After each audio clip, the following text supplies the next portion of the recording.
After the fall of the Western Roman Empire, we lost so many things in the Western world, and grand civic engineering basically vanished in the West. During this period referred to as the Middle Ages, the secrets of the Roman concrete, advanced plumbing, and massive irrigation systems were lost and fell into ruin. Great structures and paved roads were reclaimed by nature, and in the West, it looked like we took one giant leap backwards. But there are some things that people excelled at even in these darker times. Human ingenuity in the West didn't disappear. It just shifted its focus mostly to defense. Losing the big buffer zone that the West had in the Roman Empire's presence meant that the kingdoms of medieval Europe now needed to fend for themselves, and the enormous castle structures they built were very sophisticated for their time. The fortifications they made were well suited for their purposes. Medieval castles had spiral staircases that almost always wound upwards in a clockwise fashion. This restricted a right-handed attacker's sword arm while giving a defending knight maximum room to swing. Moats and drawbridges were not as impressive as we see in movies, but they still served as important disruptors to siege engines and tunneling. Even the windows were weapons.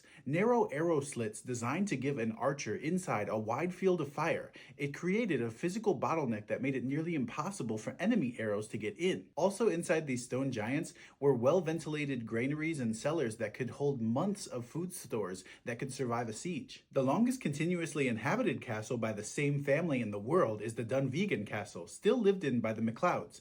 They've been there since the 1200s. This is closely followed by the Borgelts, owned by the Eltz family for over 850 years, spanning 34 generations. The longest continuously occupied palace in Europe overall is the Windsor Castle, which has been lived in since William the Conqueror had it built nearly 1,000 years ago.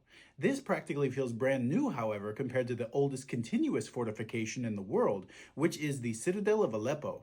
This site has been occupied for nearly 5,000 years. This practice of castle building and people's nature to shift their focus from innovation to defense shows us that we may forget how to build large public baths or paved highways when the societal framework around us crumbles. But history shows us that the things most crucial for our immediate survival are things we become absolutely fixated on, and we become beautifully and terrifyingly skilled at producing them. I guess sometimes we've just got to trade the comfort of the aqueduct for the security of the castle keep. That's all I've got for this one, y'all. Thanks so much for watching and following my channel. If you love someone, please tell them, and I hope you have a historical day.